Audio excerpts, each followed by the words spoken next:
But my earliest recollections of almost anything in life were of drawing and doing things. I can even remember getting in trouble in church for drawing funny faces and making the kid in front of me laughing, and I got in trouble after church for that. So, and drawing on milk cartons and that sort of thing that you do as a real small child. And I can remember going to a back to school night, and my parents, I went with them, and we were walking through the door, and there was a young girl, this was third grade, and she said, "Look, Mom, there's the artist in our class." So, and that's the first time I can remember thinking, I'm an artist. I am an artist.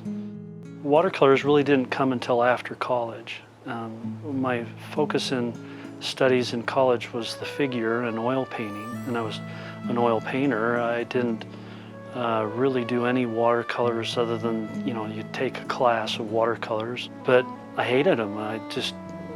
Everything came naturally to me, sculpture or painting, drawing, but watercolors I could not do. It just was a fluster for me. And so it was more of a determination to try to get better at them that probably my love for them came through that.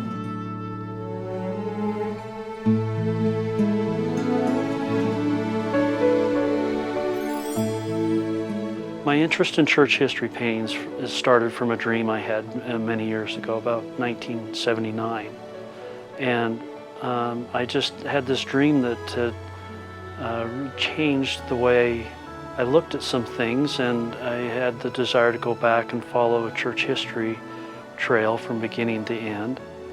So we packed everybody up and went on a little camping trip, and off we went, and didn't really think too much about it at the time. It just was the thing to do. But it was on that trip, and as I did these paintings, as coming from, working from Vermont back to Utah,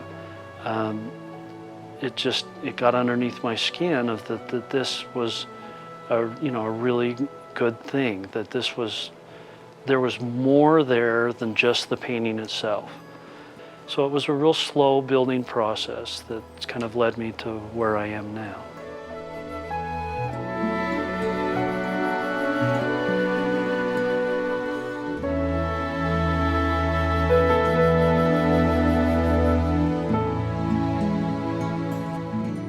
A few years ago, I was in Nauvoo, and I was signing prints, and a woman came up that was in this line, and she said to me, I'd never met her before, and she was from back east somewhere, and she said, I'm a single mother, and I've raised 5 boys, and by myself, and I have one of your paintings of the Salt Lake Temple in our living room, and whenever my boys were bad, I'd send them in there to look at your painting until they felt better. And I just cracked up, and I said, oh, thanks a bunch, they probably hate my work, but she said, they've all served missions, they're all good boys. And that meant so much to me, to think that that something you did could make a difference in someone else's life, and you're a million miles away, and you've never met them. They're not words, it's a painting. It's just a painting. And that felt pretty nice. Felt pretty nice.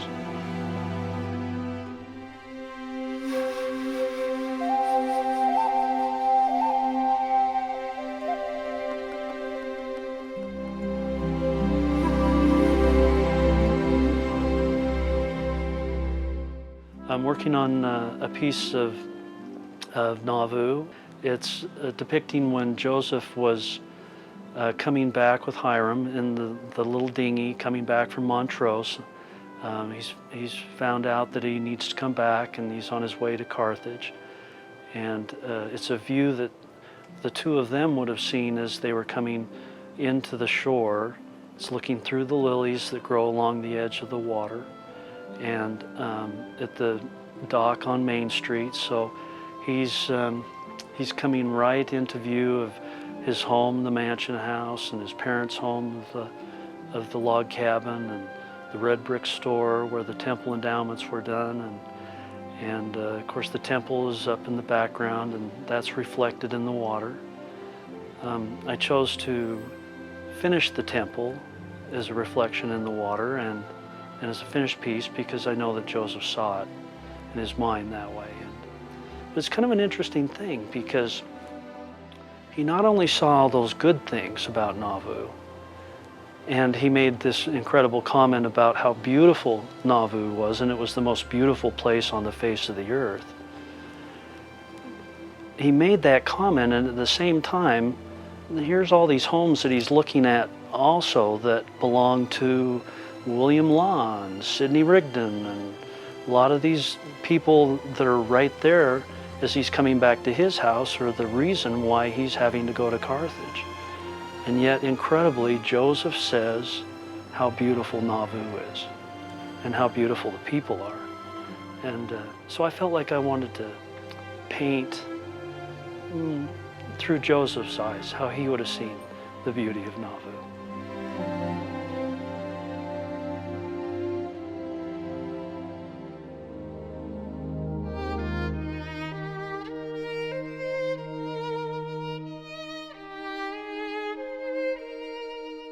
I really would like people to, when they look at my paintings, have an emotional experience with them that doesn't speak of a certain time period, but speaks of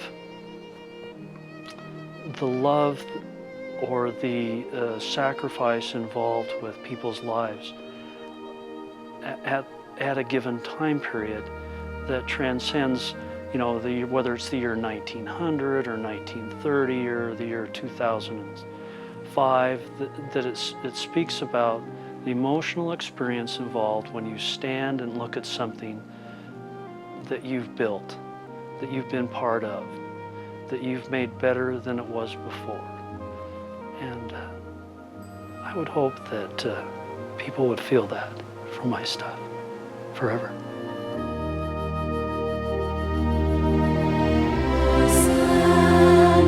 To those days.